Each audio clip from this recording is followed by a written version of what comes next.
You cold? It's not often that you see Nico in my arms these days, but the truth is he weighs just about as much, if not less, than Naoma, and her feet are bigger than his. Look at our snow-capped mountains, people. Mom, keep going. It's cold. Okay, we're taking Kenya into gymnastics. Adana's already there. The kids are at tumbling, and cute Tanya's daughter April is taking Naoma for me. She's waving. Which is so great because I can get some work done. I can get my steps in. Which is so great. It's so great. Yeah, it's so great. Today I said, Nico, do you need a slap in your face? And what did you say to me? No. And then what did you say? Your face. He said, no, Mom, do you need a slap in your face? What the heck? Thanks. Anyway, we'll check back in a minute.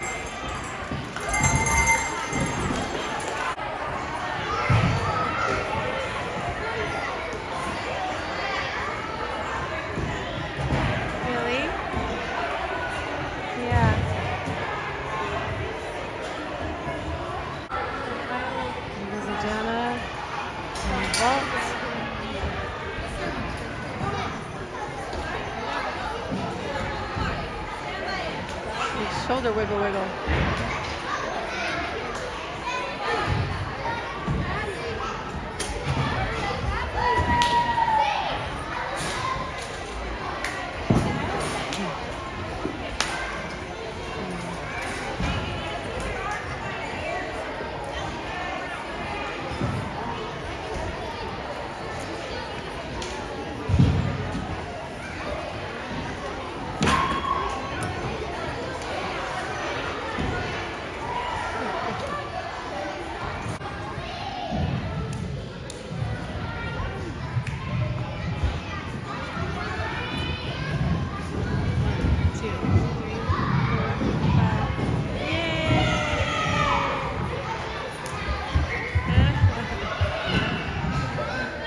This little guy's ready.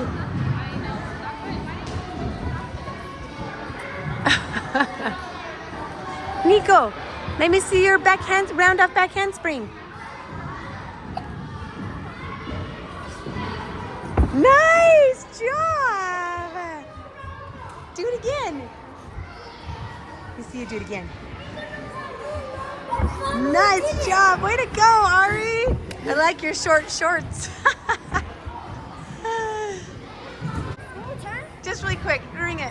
Ring the bell. Oh.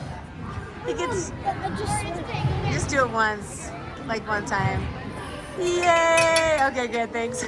He rang the bell, but we didn't want to ring it again. They get to do a new skill, or they get to ring the bell when they do a new skill. Just go.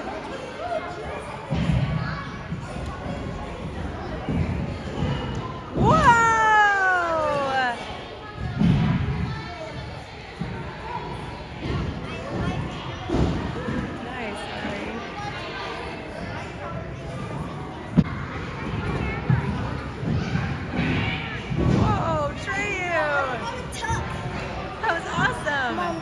Running 3 to back Yay! tap. Running 3 back tap. Let's see India rock and roll. Trey gets to go again.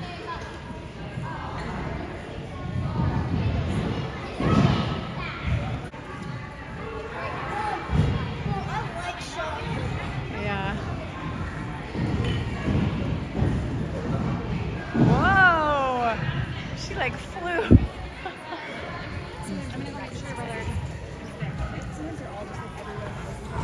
Go, Nico, go. Go, Nico, go. Hey, everybody. I know that there's been a lot going on in my stories with regards to my Uncle Reed. Reed Jepson is my uncle, my dad's younger brother by 18 months.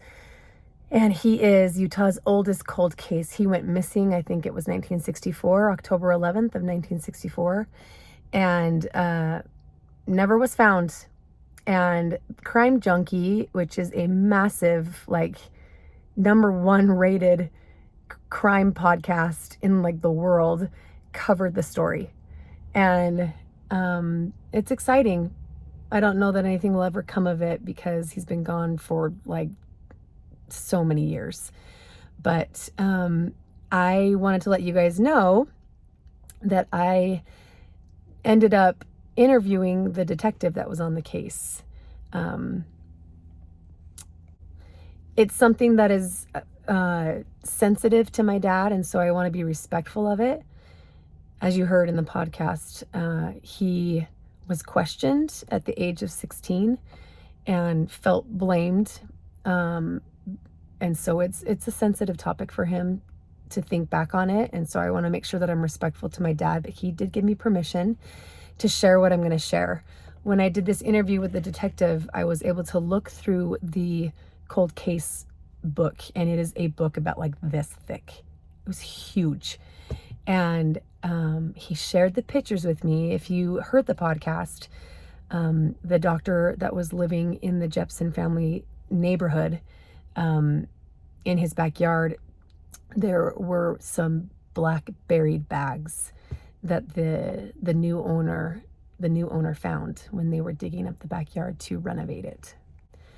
Unfortunately, they threw the bags away, but before they did, they opened them up to see what was inside, and it was apparently dug very deep into the earth. And when they dug it up, they found dog bones inside, and they looked like they were severed, like the bones had been cut, not just like, broken and like, I don't know, mushed into the bag, but they had been, all I know is that they were cut. And this doctor happened to be an orthopedic surgeon. So it's just interesting how things line up, and there's no evidence. This doctor was never arrested because there's not enough evidence, and there's no body, and there still is no body. So they had the next door neighbor, or just one of the neighbors, who also happened to be a doctor, because the owner wanted to be sure that they weren't human bones, human remains. And so this doctor came over and did identify that they were dog remains and not human remains. And so that's why they just threw the bones away, because it was just like, oh, it was Fluffy from 50 years ago, somebody's dog. And then they saw when the case was reopened back, I think in 2010, like every 10 years they may reopen a case, or do a side-by-side image of what the person may look like, and just to see if there's any new leads a decade later. So that's not uncommon. And so when they saw that the case reopened and they heard that the dogs that Reed had gone with his dogs, they were speculative. So I'm about to show you pictures of those bags that were found in the backyard of this doctor. I'm going to show you pictures of the bones of the dogs where they were sliced. And I'm going to show you a picture of Reed with the dog that went missing. And this has never been seen before. No one. I don't even think that my dad's family has seen these pictures. It was all, what's the word? You guys know the word I'm looking for. Classified at the time, I think. So my dad gave me permission to share this with you all. So you've seen it here first. Okay, here it is. I can't remember his name, but they actually... Oh, that's not... I thought that was Junkie. No. Okay. It's the neighbor. They were concerned enough to find the bones that... What's he holding? Just, oh my gosh, that's a bone. Shut up. That's so crazy. It's like it's real, because it's just been like this legend my whole life. And see, when we talk about the cuts right there... Yes, that was another question I had. Were they orthopedically cut? Well, it's a cut, but it's just... Which is kind of interesting, because for me, if I'm... Oh, there's a picture of me. Do you have that picture? That's... No. Yeah, I think... Dogs, we were just covering all of our bases, so we did do that third search with our Cadabra dogs, and these Cadabra dogs are incredible. In fact, they're the ones that found Lori Hacking out of the landfill. Whenever your gentlemen are ready. Okay. So, the question was the closer, right? Yeah. So well, and kind of like we never really did say what exactly happened. Like we just went right into like when it was opening it in 2010. What happened in 1964? He went out and continue. Well, let's introduce. Yeah. So we know Okay. what we're doing. And I'll have you do that introduction. So whenever. So with me is Detective Parks. He and I worked homicide and missing person together, and currently he's assigned to cold cases. So he's done some work on this case as well, and he worked on this case back in 2012. We were both on the squad together, and we worked this together as well. So he's the one that's taught me a lot. He's a veteran investigator with our department, and so we're talking about like, what do you think happened, or what's some additional information we want to share with people on this? Well, what I think about is the big question is what happened to Reed Jepson that day?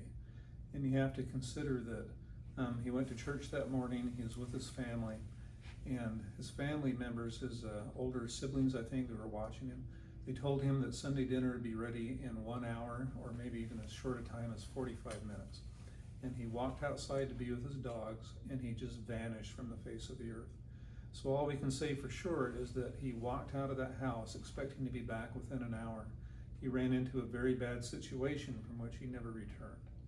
And we'd like our audience to think about that, particularly people that live in that neighborhood, because he had no car, he was on foot, he had his dogs. I feel strongly that there's somebody out there that knows more about what happened to Reed, and that person would be living right there in the neighborhood. And so we'd like to make an appeal to the public that anybody that knew Reed Jepson, that lived on a street or within a block of his house, particularly like girlfriends that might have known him, we'd like to know more about him and what might have happened to him that day. And we would encourage anybody that knew Reed Jepson in 1964 when he vanished to please call the Salt Lake City Police and share what you know about Reed Jepson.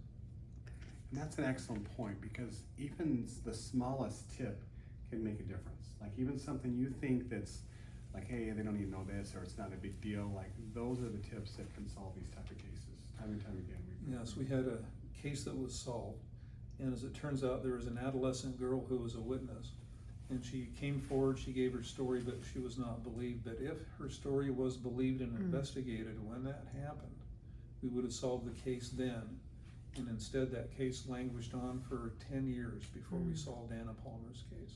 So anybody, particularly friends of Reed, give us a call. We'd like to talk to you.